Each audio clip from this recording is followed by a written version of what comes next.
Hey guys, how's it going? So UFC 316 is this weekend and I'm going to run through the card and give you guys my picks and predictions for all the fights on this card, so let's just jump straight into it. And opening up the early prelims, we have Quillan Salkilld versus Yanal Ashmouz. So Quillan Salkilld got into the UFC through a very dominant performance on the Contender Series where he beat up on Gage Young pretty badly, and Gage Young's pretty decent. We saw him go to a pretty close decision to Evan Elder, and put up a good fight in that one. In his UFC debut, he absolutely smoked Salkilld. He knocked him down 19 seconds into the first round with a single straight, and then the ref jumped in and stopped it. Somewhat of an early stoppage, but most likely I saw him winning that one, and in fact I saw him probably finishing Salkilld if the fight continued.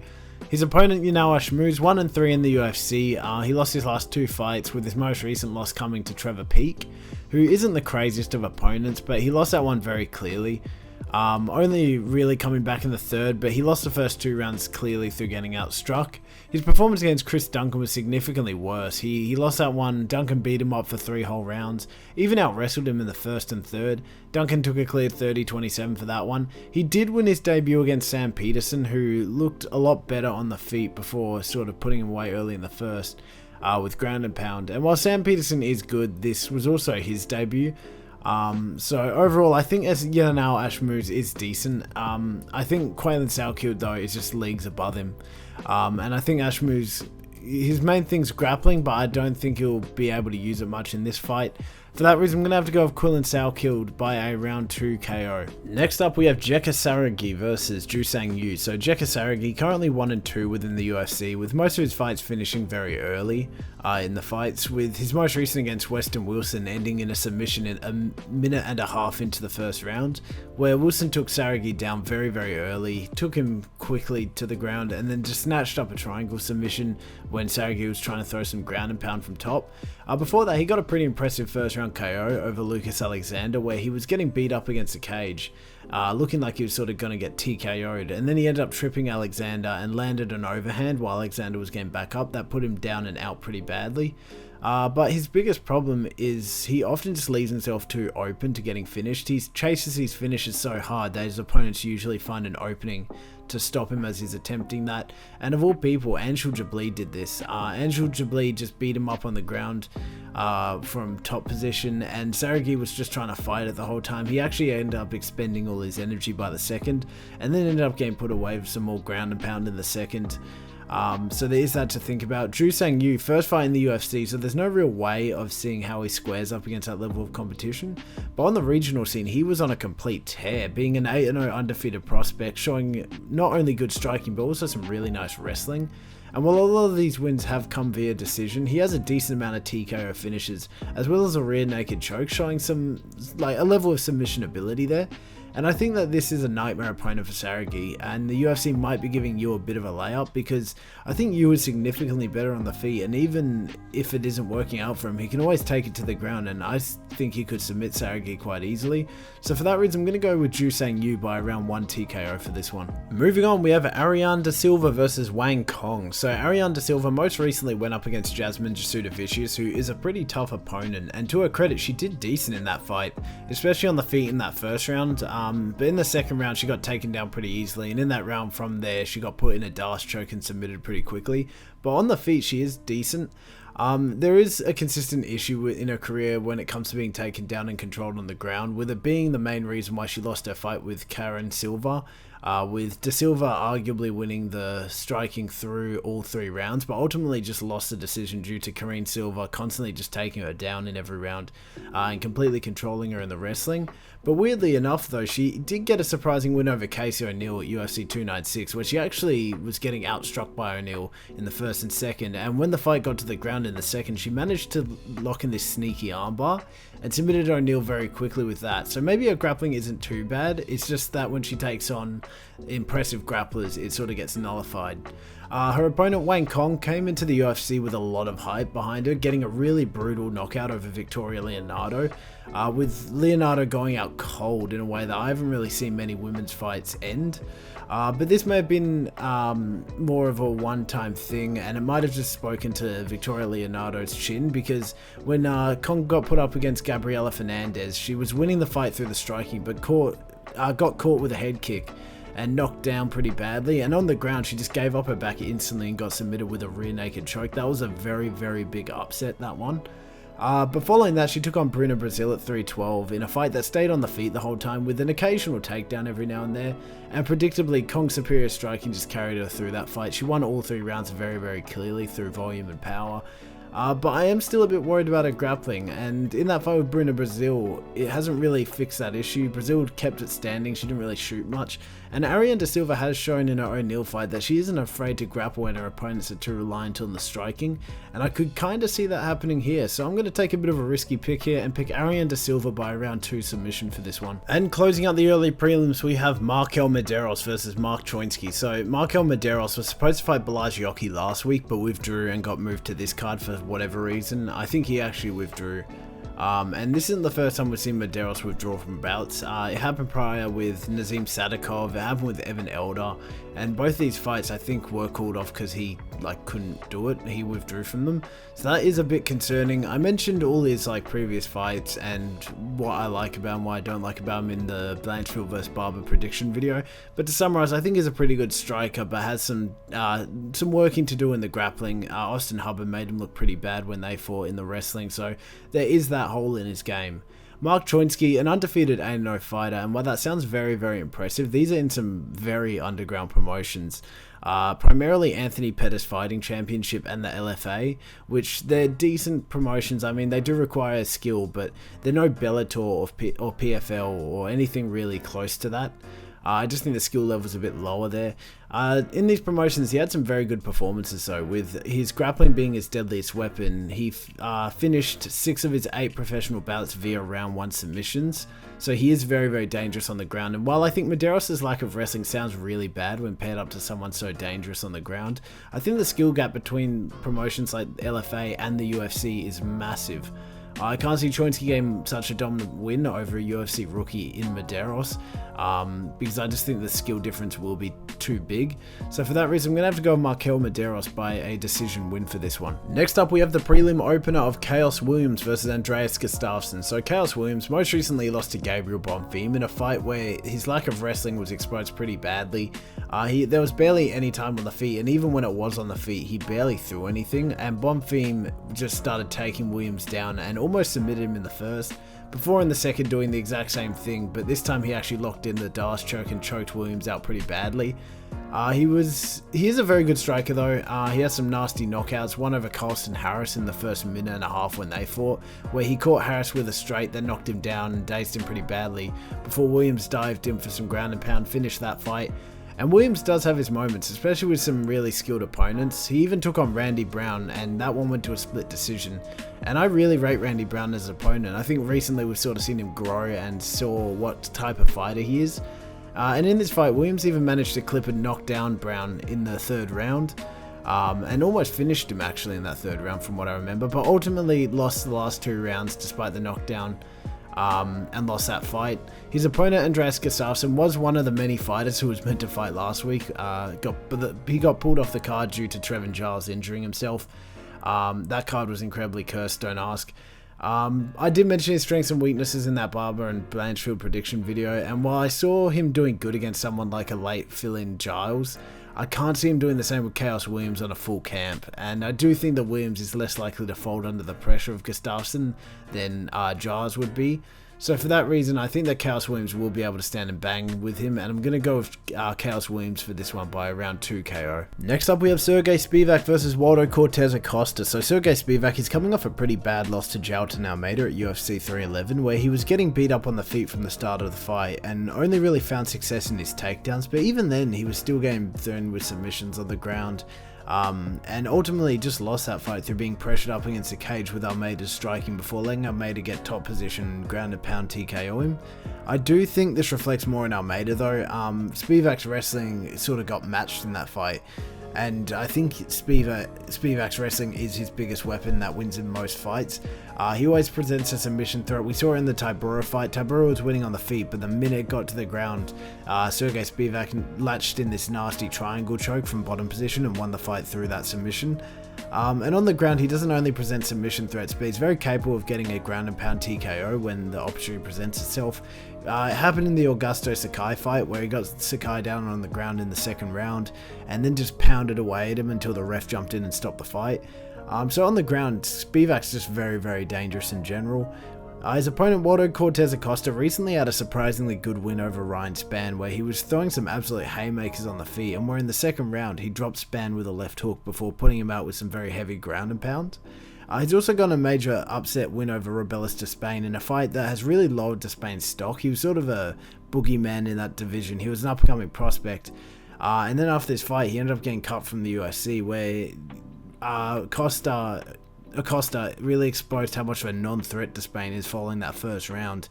But Acosta looks really good in that fight as well, especially in those later rounds. He'd just lie on top of him and hold him there. And usually his game plan works well, with his striking being sort of secondary.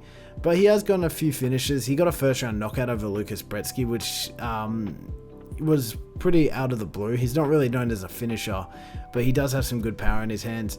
But I think Spivak is going to be a pretty tricky opponent, because Waldo Cortez Acosta won't be safe on the ground, and that's usually an area that he dominates most in his fights. And I think the striking between them would be fairly even, and in those later rounds I could see Acosta getting sloppy, as he usually does late in his fights, and getting caught in a submission. So for that reason I'm going to have to go with Serghei Spivak by a round 3 submission. Moving on from that, we have Azamat Murzakanov versus Brenson Ribeiro. So Azamat Murzakanov, he's recently coming over a really good win over Menifield, where it was a one-way beat down the whole fight that culminated in a second round knockout, with Menifield never really having any moment in that fight where he looked in control.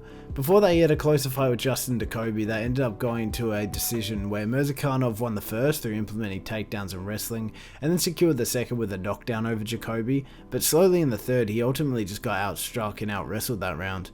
But he took the decision 2-1. Good performance.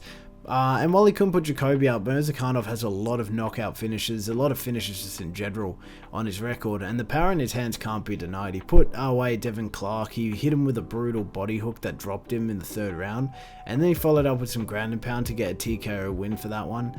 So yeah, he is very, very powerful, and he does finish a few of his fights.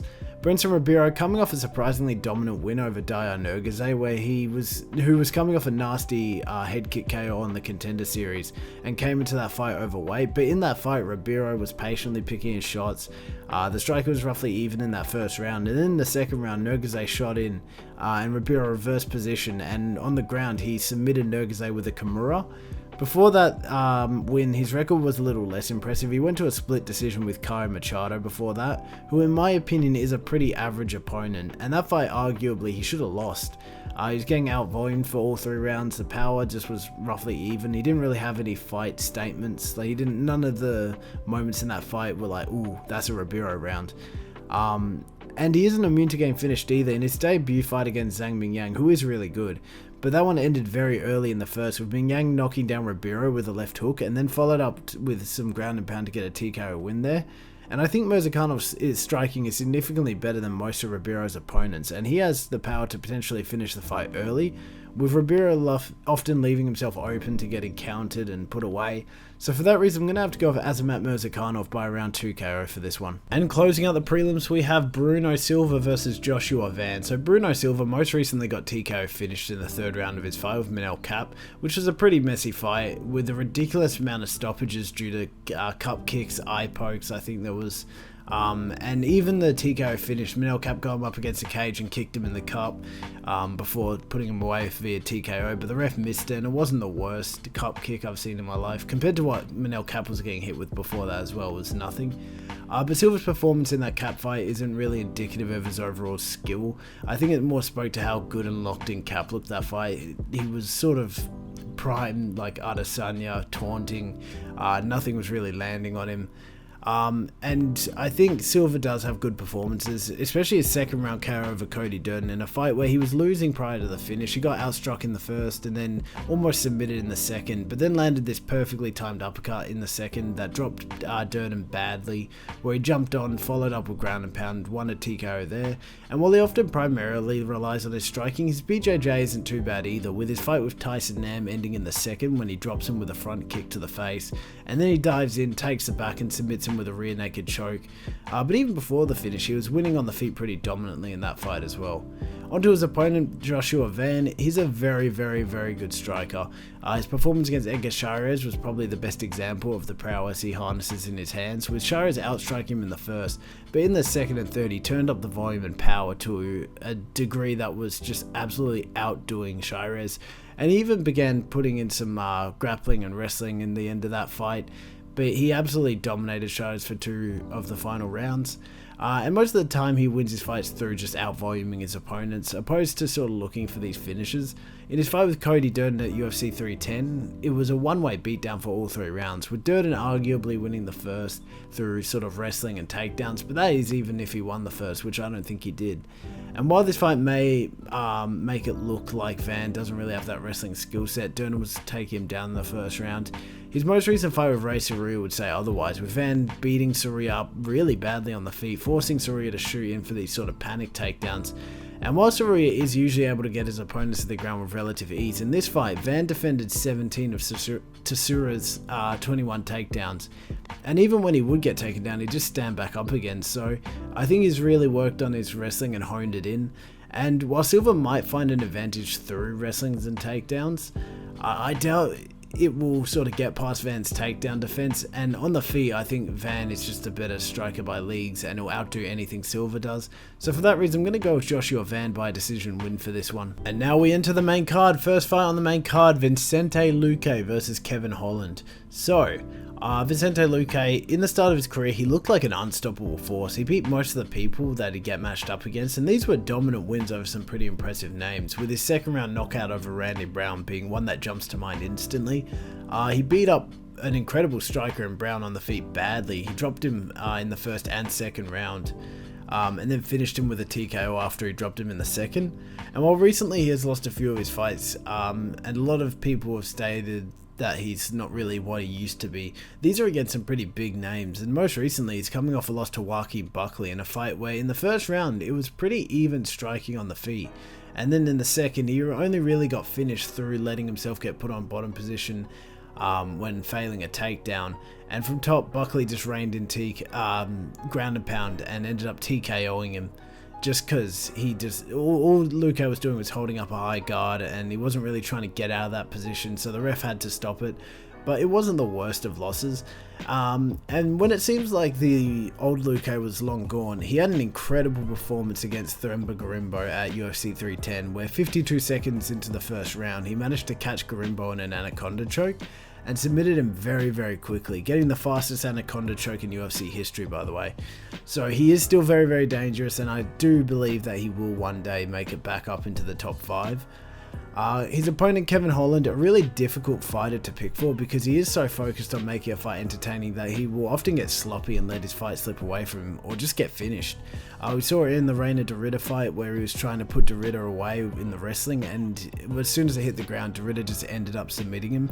But Holland does have some very impressive performances, such as his fight with the now champion of the division, Jack Della Maddalena, where he did lose.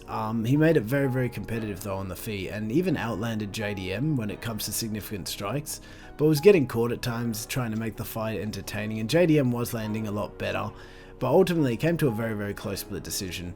And while Reina Dorita, that fight may make you think that Holland doesn't have any wrestling, I think his issue is that he has no patience on the ground when it comes to sort of wrestling, and he always chases that finish.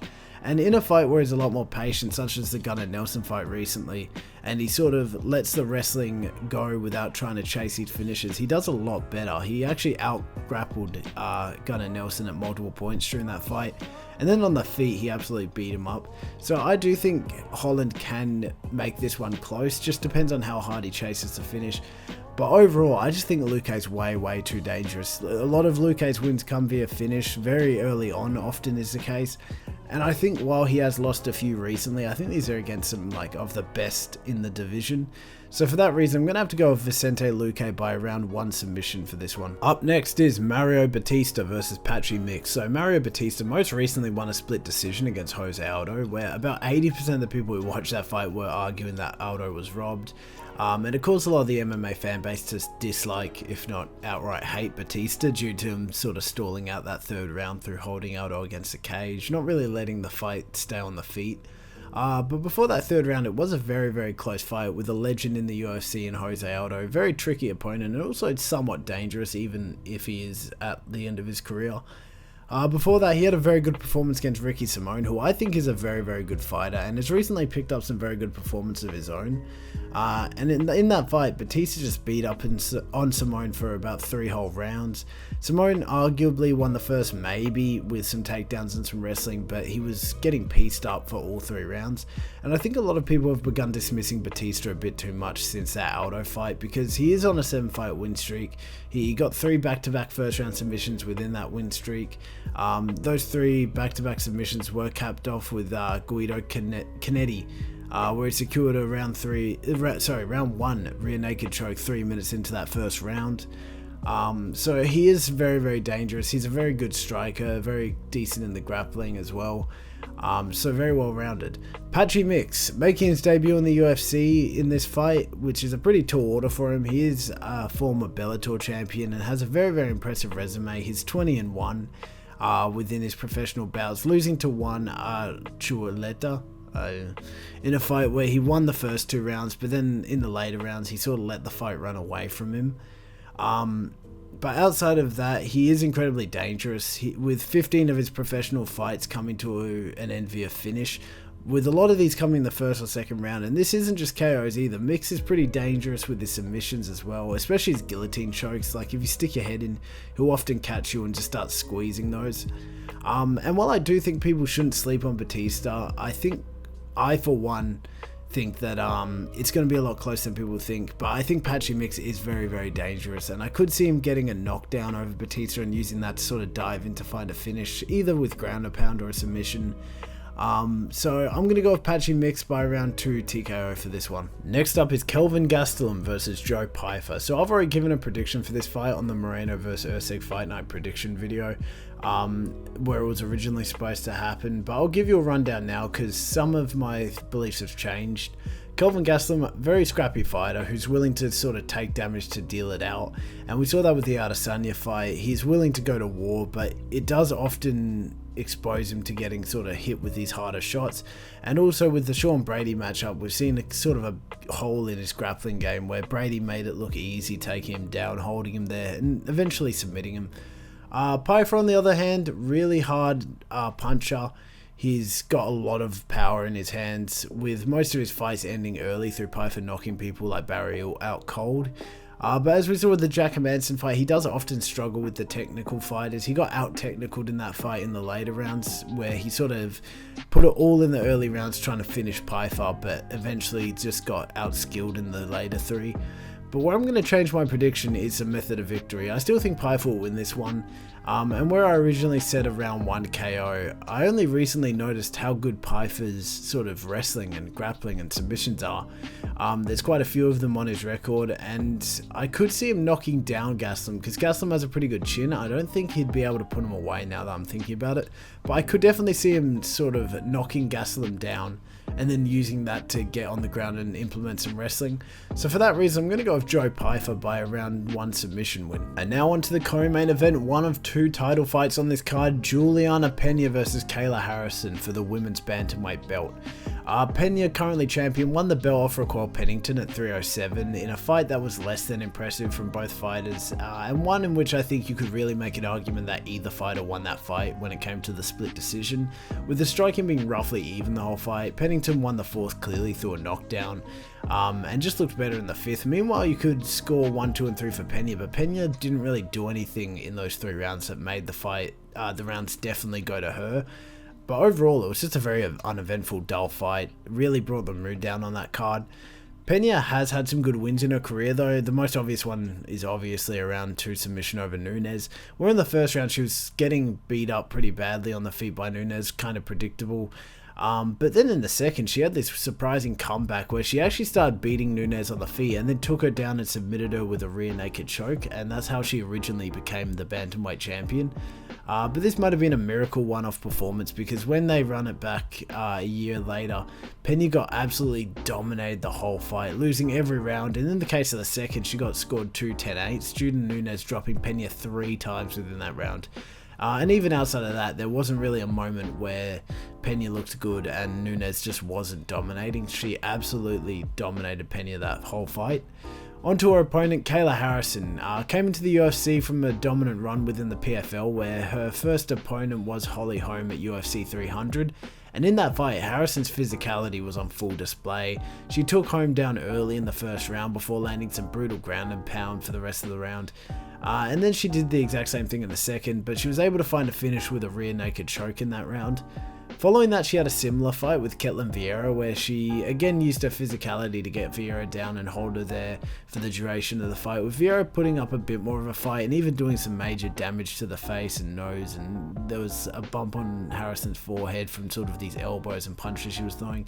But ultimately, Harrison ended up taking that decision pretty clearly, and I think something similar will happen here. Pena isn't the most amazing striker and definitely doesn't have any finishing power on the feet, and I think very early in the round, Harrison will use her judo to get Pena to the ground, and from there the physicality will just be too much for Pena, keeping her on bottom and sort of tagging her with ground and pound every now and then.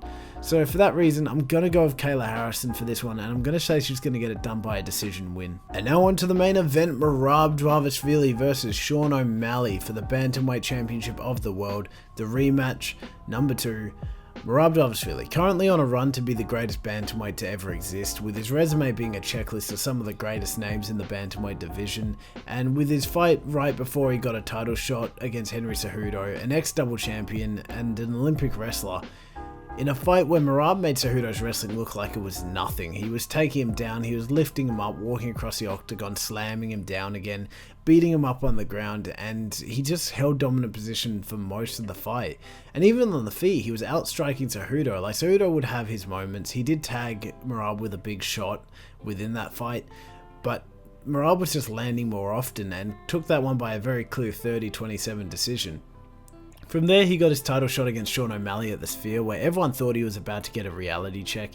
He hadn't fought anyone with the striking power or speed or just even the technicality of O'Malley. But then we witnessed a complete deconstruction of O'Malley's game, with Merab's wrestling visibly taking the wind out of O'Malley's sails. O'Malley looked defeated even by the third round in. And O'Malley was just unable to get anything good off on the feet, only winning the 5th round through hurting Merab to the body and following up with some punches, and maybe the 3rd, but that one's very arguable. And just like that, Merab had taken the belt off O'Malley and become the champion of the bantamweight division. In his first defense at UFC 311, a lot of people speculated that the odds were also indicating that he was finally going to hit a wall with Umar Nurmagomedov. A lot of people were saying that Umar's wrestling was going to be too good for Merab's and Merab will get beat at his own game. But then the day came around and Merab once again got an upset win, beating Umar in the wrestling and letting his insane cardio carry him through to a clear-cut decision. Even on the feet in the later rounds, he was outscoring him, and he made Umar looked really, really bad that fight. Sean O'Malley, his opponent prior to recent events, was on his way to being one of the biggest names within the UFC, with him racking up more and more spectacular knockout wins before he made it to the #1 contender bout against Peter Yan. And in this fight, it was a very, very close split decision, and it was probably the first time in Sean O'Malley's career that he seemed somewhat beatable, with that fight going to a razor-close split decision, and to this day people still argue as a robbery, with Yan making it closer than anyone else has with O'Malley in the striking, and absolutely dominating when it came to takedowns and wrestling. But ultimately, O'Malley edged that one out, and like that, O'Malley was fighting for the belt against a very dangerous grappler in Aljamain Sterling, where the fight was being sold as a skillful grappler versus a dangerous striker, and in the first round, it was surprisingly Aljo who was winning on the feet, with all 3 judges giving him the first and almost a second. But while Sterling was trying to outstrike O'Malley, he got clipped perfectly with a counter that put him down and out. And O'Malley followed up with ground and pound, ended that fight, and just like that, O'Malley was a champion. And in between that, he had a 5-round bout with Chita Vera, where Chita Vera just walked forward and took an insane amount of punishment. He borderline was just a walking punching bag. And then after that, his reign got cut short at the Sphere. We all know what happens there, and now they're running it back. So, who do I think will win? Honestly, I think we're going to see something very similar to the Sphere again. And while there are reasons why O'Malley didn't perform at his peak that event, Even with all these improvements, I just don't think it'll be enough to get through what Merab puts on the table. He puts on 5 rounds of unrelenting pressure, mixed with some amazing takedowns and dominant wrestling. And I think even if O'Malley can wrestle a little better without his torn labrum or all these other things that he's changed, I don't think Merab gives himself the chance to slip up and get caught. I'm not saying that it's necessarily over for O'Malley, because there is always that chance that he could hit Merab with that one shot that puts him out and changes the tide of the fight, or even knocks him down and damages him. We saw him do it with Sterling. He could do it again given the chance, but I just don't think Merab's going to be sloppy enough to let that shot land or even put himself in the position to get clipped like that. So while it's not impossible for O'Malley, I think the odds are very heavily against him in this one. So I'm going to go with Merab Dvalishvili by a decision win. And that's it, guys. That's UFC 316 and all my predictions for the card. Right now on the screen are all my predictions, all Cam's predictions. Cam's favourite fighter is Sean O'Malley, so I think I know who he's going to pick for the main event. This is actually a pretty good event. I'm very excited. It could just be because of last week, but there are some sneaky good fights on here, not even the main card. I mean, Josh Van's fighting. We've got some interesting ones on the prelims. Quillan Salkilld, Perth Glaze comes in again. Yeah, so very excited to see how these ones go, and I'll see you in the breakdown video. Bye bye!